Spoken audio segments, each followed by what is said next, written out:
எனக்கு என்ன செலவாயிருக்கோ அந்த பைசா நான் திருப்பி கொடுக்குறேன். இது வரைக்கும் நீங்கள் எவ்வளோ பேஷண்ட்டை சுத்தப்படுத்திருக்கீங்க? நீங்கள் வேணா எடுத்து பாருங்க. இப்போ வைத்தியர் செஞ்சிருக்கிற புண்ணியம் பத்தலை. அது ஹார்ட் ஸ்பெஷலிஸ்ட் ஹார்ட் அட்டாக் வந்து தான் சத்திருக்கான். வைத்தியன் அப்படின்னு சொன்னாலே தெய்வத்துக்கு சமம் அப்படின்னு தான் சொல்லுவாங்க. சிதிஷா பாபாவோட ஒரு ட்ரஸ்ட் தான் ஒர்க் பண்ணிட்டு உடுவல்பேட்டை போயிடும், இல்லைன்னா கோயம்புத்தூர் போயிடும். Powder form, liquid form, capsule form. Surgery இல்லாமல் வேற ஒன்றும் பண்ண முடியாது. எந்த கெமிக்கலும் இல்லாமல் தான் நம்ம மெடிசன் தயார் பண்ணுறோம். போன ஜென்மத்தில் அவங்க செய்திருக்கிற கர்மங்கள் அதை தான் அவங்களுக்கு இந்த ஜென்மத்தில் வியாதியாக வருது. நம்ம எல்லாம் வந்து மற்றவங்க மாதிரி இந்த கஷாயம், அரிஷ்டம், லேகியம் அந்த மாதிரி இது கிடையாது. உண்மையாக சொன்னப்போ 20% தான் மெடிசின் வேலை செய்யும். போன ஜென்மத்தில் ஏதாவது தொடர்பு இருந்தால் தான் இந்த ஜென்மத்தில் நம்ம இதெல்லாம் பார்க்க முடியும். பர்டிகுலராக எந்த வியாதிக்கு ட்ரீட்மெண்ட் பண்ணுறாங்களோ அதே வியாதி வந்து தான் அவங்க இறக்குறாங்க. இதான் முந்தா நேற்று ஜெர்மனிலேருந்து ஒருத்தர் வந்தாங்க. அங்கேருந்து டாக்டர்ஸை பார்த்துட்டு அவங்க சொன்னாங்க, இதில் ஃபிசியோதெராப்பி எல்லாம் பண்ணி பார்த்துட்டு ஒன்றும் சரியாகலாம். நடக்க முடியாத வந்தவன் இப்போ புல்லட்டில் வர ஆரம்பிச்சிட்டான். வணக்கம். வணக்கம். மிகுந்த மகிழ்ச்சி. அதாவது வந்து கேரளாவிலேருந்து ஒரு வைத்தியர் தமிழ்நாட்டில் அநேக மருத்துவர்கள்கிட்ட ஒரு பயிற்சி பெற்று தன்னை குருமார்களாக வச்சுக்கிட்டு ஒரு 20 வருஷமாக இந்த ஏரியாவையே உங்கள் கண்ட்ரோலில் வச்சுருக்கீங்கன்றது மிக மகிழ்ச்சியான விஷயமாக தான் இருக்குது. இந்த தளத்தில் நீங்கள் வந்து 5 பாரம்பரியங்களாக மருத்துவம் பார்க்குறீங்க இல்லையா? ஆமாங்க. இந்த மருத்துவம் இன்னைக்கு எந்த அளவில் சிறப்பாக இருக்குன்னு நினைக்கிறீங்க? மெயினாக சொல்ல போனோன்னா இது ட்ரெடிஷ்னலாக இருக்கிற நம்ம மெத்தேடு, இந்த வைத்தியம் பார்க்குற முறை, அப்புறம் நம்ம கொடுக்குற மருந்துகள் எல்லாம் வந்து நம்மளே தயார் பண்ணுறது தான். எந்த வெளியிலேருந்து இன்னும் வாங்குறது இல்லை. நம்மளே சொந்தமாக தயார் பண்ணி எல்லாமே எந்த மெடிசனாக இருந்தாலும் சொந்தமாக தயார் பண்ணி கொடுக்குறதுனால பேஷண்ட்டுக்கு வந்து ரொம்ப நம்பிக்கையாக இருக்குது. நான் அவங்களுக்கு சீக்கிரம் குணமாகணும்லாம் அந்த இது வருது. மொத்தம் எத்தனை வகையான வியாதிகளுக்கு இங்கே ட்ரீட்மெண்ட் பார்க்கப்படுது? பெரும்பாலும் எல்லா வியாதிக்கும் ட்ரீட்மெண்ட் பார்த்துட்டு இருக்காங்க. ஓகே. குறிப்பாக சொன்னது மோனோபோலியா செய்கிறது வந்து லேடிஸுக்கு வர்ற பிசிஓஎஸ் ப்ராப்ளம், அது தைராய்டு அந்த மாதிரி உள்ளதுக்கெல்லாம். அப்புறம் வந்து டிஸ்க் ப்ராப்ளம், அது சில சியாட்டிக்கா ப்ராப்ளம், மூட்டு வலி, இது அந்த மாதிரி வலிகள் சம்மந்தப்பட்டது. அப்புறம் நர்வஸ் ப்ராப்ளம் இது அந்த மாதிரி இதுக்கெல்லாம் நம்ம பார்த்துட்ருக்கேன். இது வந்து வர்மா கம் சித்தா வர்மா ஆயுர்வேதா மூணும் இது இருந்துச்சு. மூணும் சேர்ந்து தான் இது பண்ணிட்டு இருக்கேன். நம்ம வந்து இங்கே ரெக்கவர் ஆகுறதுன்னா, அதாவது வந்தா இத்தனை நாள் ட்ரீட்மெண்ட் பண்ணா போதும்பா 100% ரெக்கவர். நம்ம கிட்ட யாருமே வந்து ஒரு 6 months மேலே ட்ரீட்மெண்ட் எடுத்தது கிடையாது. ஓகே. ஏன்னா நம்ம கொடுக்குற மெடிசின்ஸ் அப்படி 28 days, 48 days, 60 days, 180 days, 90 days, 180 days அந்த மாதிரி தான். அப்போ பெரும்பாலும் ஒரு 3 months மேலே யாருமே இது பண்ணல. மேக்ஸிமம் மீறி போனது தான் 6 months. அதுக்குள்ள நான் இப்போ என்ன கேட்குறேன்னா, இங்கே வந்து எந்த வகையான நோய்கள் வந்து உடனடியாக தீர்வு காணப்படும்? இப்போ நம்ம இதெல்லாம் சேலஞ்சிங்காக இது பண்ணுறோன்னா, இப்போ டிஸ்க் ப்ராப்ளம் எல்லாம் வந்தோன்னா ஒரு 21 days 28 daysல நம்ம இது பண்ணி அவங்க எவ்வளவு சிவியராக வந்தாலும் எந்திரிச்சு நடக்க வச்சிருவோம். ஓகே ஓகே, புரியுங்களா? நிறைய பேர் இங்கே இந்த சர்ஜரி வேணும்னு சொல்லிட்டு வந்தவங்க நிறைய பேர் சர்ஜரி இல்லாமலே இப்பவும் நல்லா இதாக பண்ணிட்டு இருக்காங்க. ஒரு ப்ராப்ளம் இல்லாமல் போயிட்டு இருக்காங்க. எவ்வளோ தூரம் வேணாலும் அவங்களுக்கு 2 wheeler ஓடி போகிறதுக்குள்ள கெப்பாசிட்டி வரை வந்திருக்கு. ஓ. அப்புறம் வந்து தைராய்டு 28 daysல தைராய்டு நம்ம இப்போ குறைச்சி கொடுத்துடலாம். மற்றபடி இந்த சில அந்த பிபி, சுகர் அந்த மாதிரி இருக்குது, அதெல்லாம் வந்து இமீடியட்டாக இது பண்ணலாம். ஒரு 6 months எல்லாம் மெடிசின் எடுத்தோன்னா சுகருக்கு மெடிசினே தேவையில்லாமல் நம்ம இது பண்ணிக்கலாம். அப்புறம் நம்ம சொல்கிற இது வாழ்க்கை முறைகளை அதை கடைப்பிடிச்சாலே போதும். ஒரு நாள் வந்து ஒரு பேஷண்ட் வந்தார். அந்த பையனுக்கு ஒரு 24-25 years தான் ஆயிடுச்சு.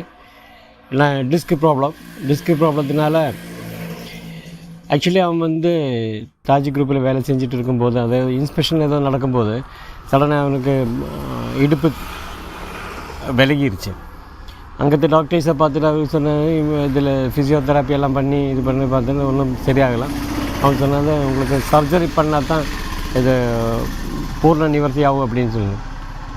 செகண்ட் ஒப்பீனியன், தேர்ட் ஒப்பீனியன் எல்லாம் ஒவ்வொரு ஹாஸ்பிட்டலில் போய் கேட்டு எல்லாருமே எல்லா டாக்டர்ஸும் சொன்னது ஒரே வார்த்தை, சர்ஜரி இல்லாமல் வேறு ஒன்றும் பண்ண முடியாது அப்படின்னு.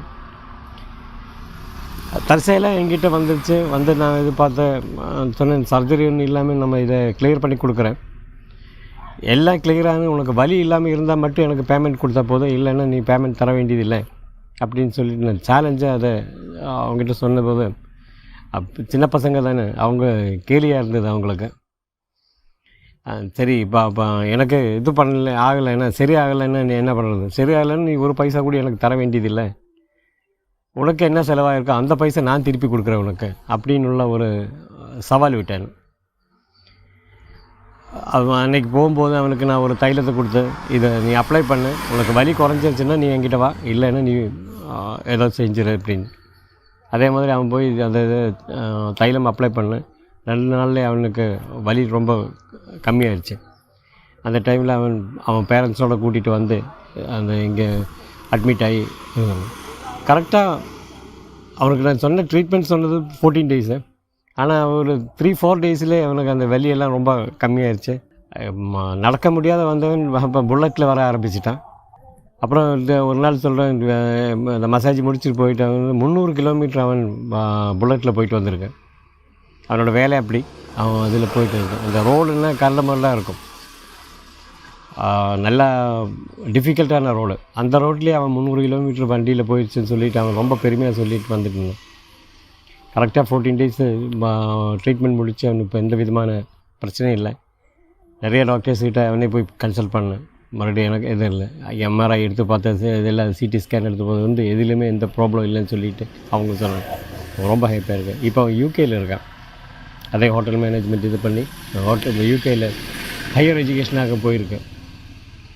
அநேகமாக இந்த வருஷம் லாஸ்ட்டில் வந்துடுவான். அது ரொம்ப பெருமையுடன் எனக்கு சொல்லக்கூடிய ஒரு பேஷண்ட் அது. அதுமாதிரி நிறைய பேர் வந்திருக்காங்க. ஒரு டீச்சர் வந்திருக்காங்க. வரும்போதெல்லாம் இங்கே 2-3 பேர் சேர்ந்து எடுத்துகிட்டு வந்துடுவாங்க. திருப்பி போகும்போது அவங்க ஜாலியாக நடந்து போயிடுவாங்க. அந்த அளவுக்கு நம்ம இது கொடுத்துட்ருக்கேன். ஓகே, இங்கே மெடிசன் எடுக்கிறதுக்கு பத்தியம் ஏதாவது இருக்க வேண்டிய அவசியம் இருக்கா? எல்லா இதுக்கும் பத்தியம் கிடையாது. சில இதுக்கு இப்போ பிசிஓடி, தைராய்டு அந்த மாதிரி உள்ளதுக்கெல்லாம் பத்தியம் இருக்குது. அவங்க நான்வெஜ் சாப்பிடக்கூடாது, அப்புறம் ட்ரை ஃபிஷ் சாப்பிடக்கூடாது, அந்த மாதிரி இருக்குது. மற்றபடி உள்ளதெல்லாம் யூஸ்வலாக இருக்கிறது. நான்வெஜ் யாருமே எல்லா மெடிசன்லேயும் சொல்லுவாங்க நான்வெஜ் சாப்பிடக்கூடாதுல்ல, அந்த ஒரு இதுதான். நான்வெஜ்லேயும் மெயினாக ப்ராய்லர் சிக்கன் அந்த மாதிரி ஐட்டம்ஸை அவாய்ட் பண்ண சொல்லுவாங்க. ஆமாம், மெயினாக இந்த கேட்கணும்னு நினச்சேன். இந்த யாரை எடுத்தாலும் உடனே நான்வெஜ் சாப்பிடாத அப்படின்னு அப்படி எல்லா நான்வெஜ்ஜையும் அவாய்ட் பண்ண சொல்றது இல்லை. நம்ம எல்லா நான்வெஜ்ஜையும் அவாய்ட் பண்ண இல்லை. பெரும்பாலும் வைத்தியர்களை பார்க்கும்போது ஏதாவது ஒரு மெடிசன் இருக்கும்போது ஏதாவதுன்னா வாயை திறந்த உடனே நான்வெஜ் அவாய்ட் பண்ணிடு அப்படின்னு சொல்றாங்க இல்லையா? அதுக்கான ரீசன் என்ன? ஒன்று அவங்க டைஜஷன் ப்ராப்ளம். செகண்ட் நான்வெஜ் எல்லாத்துக்குமே ஒத்துக்க மாட்டாங்க. புரியுங்களா? இல்லை, இப்படியும் ஒரு பையன் ஒரு 40 வயசுல இருக்கான் அப்படின்னு சொன்னா அவன் சின்ன வயசுல இருந்து அதையே சாப்பிட்டு ஏதோ ஒன்று சாப்பிட்டு வளர்ந்து வந்திருக்கான். அப்ப திடீர்னு அவன்கிட்ட போயிட்டு அதெல்லாம் வாஷ் அவுட்டா நிப்பாட்டிடு அப்படின்னு சொல்றது அது தப்பு. அது அந்த மாதிரி செஞ்சாலும் தப்பு. அது அவங்களால முடியவும் முடியாது. அப்ப நம்ம பத்தியம் சொல்லி கொடுத்தாங்கன்னா அவன் பத்தியம் கடைபிடிக்க மாட்டான். மறுபடியும் அதை சாப்பிட்டு ஏதாவது கோளாறு பண்ணிடுவான். அதுக்கு நம்ம பத்தியம் இல்லாமலே உள்ள இது பண்ணி கொடுக்கறது தானே நல்லது. இப்ப குறிப்பா இந்த நான்வெஜ் சாப்பிட கூடாதுன்னு சொல்றதுக்கு காரணம் செரிமானம் ஆகாததுதான். ஒண்ணு செரிமானம் ஆகாது. செகண்ட் எப்படின்னா இந்த இப்போ வர்ற சிக்கன் இல்லை எது எடுத்தாலுமே இது விஷம்தான். இப்போ ப்ராய்லர் சிக்கன் எல்லாம் நம்ம ஹார்மோன் இன்பாக்ட் பண்ணித்தான் இது பண்ணுறாங்க. ஹார்மோன் இன்ஜெக்ட் பண்ணிட்டு தான் அதை இது பண்ணு. அந்த ஹார்மோன் தான் நம்ம வகையில் என்ன பார்க்கும்போது இப்போ வெஜிடேரியன் மட்டும் என்ன கெட்டு போச்சு, அது விஷம் தான் வருது. கெமிக்கல் கண்டிப்பா. அந்த அப்போ சிக்கன் மட்டன் மட்டும் அதை மட்டும் குறை சொல்லி பிரயோஜனம் இல்லை போல. கண்டிப்பா அதுக்கு இல்ல, அது எது சாப்பிட்டாலும் அப்படிதானே இருக்கு. ஆக்சுவலி நம்ம அதுக்கு உண்டான ஒரு இது என்ன, அதனால நம்ம நாட்டுக்கோழி சாப்பிடலாம். நாட்டுக்கோழிக்கு எந்த இது இல்லை. அவங்க பெருசா ஒன்றும் அவங்க தீனி போடுறது இல்லை. நம்ம எந்த விதமான இதுவும் இல்லை. நேச்சுரல் ஃபுட் தான் அது சாப்பிட்டு இருக்கு. ஆட்டு அதில் மட்டன் சாப்பிடலாம். ஆடு அவங்கள இலை இதெல்லாம் பச்சை இதெல்லாம் தின்னு அது ரொம்ப இந்த உலகத்திலேயே எப்படி நடந்து டாய்லெட் பண்ணுற ஒரே ஒரு ஜீவி ஆடு தான். புரியுங்க.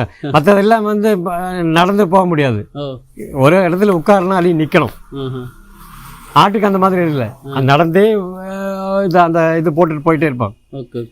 புரியுங்க. அதுக்கு ரீசன் என்னன்னா அந்த அளவுக்கு அதுக்கோட டைஜஷன் இருக்கு, அதே மாதிரி அந்த அளவுக்கு அதோட லிவர் கெப்பாசிட்டி இருக்கு. லிவர் ப்ராப்ளம் வந்தேன்னா மெயினாக வந்து ஆட்டோட மாம்சம் தான் சாப்பிட சொல்லுவாங்க. புரியுங்களா? ஏன்னா அந்த லிவர் கெப்பாசிட்டி கிடைக்கிறதுக்காக. இப்போ இந்த வைத்தியசாலையில கேன்சர் மாதிரியான HIV மாதிரியான பெரிய பெரிய நோய்களையும் குணப்படுத்திட்டு இருக்கு. இது வரைக்கும் நீங்க எவ்வளவு பேஷண்ட்டை குணப்படுத்திருப்பீங்க? கேன்சர் பேஷண்ட்ல ஒரு 10-15 பேரை குணப்படுத்தியிருப்பாங்க. நம்மகிட்ட வந்த எல்லாம் வந்து பிரஸ்ட் கேன்சர் தான் வந்திருக்கு. அப்புறம் வந்து இப்போ சமீபத்தில் ஒரு இதுக்கு வந்து மட்டும் அந்த வயிற்றுல கேன்சர் வந்துட்டு இருக்கு, அல்சர் கேன்சராக மாறி இருக்குன்னு சொல்லிட்டு அது இப்போ ட்ரீட்மெண்ட் பண்ணிட்டு இருக்கு. அது உங்க ஊர்ல இருந்து தான் வந்திருக்கு, மதுரையில தான் வருது, தமிழ்நாட்டிலேருந்து.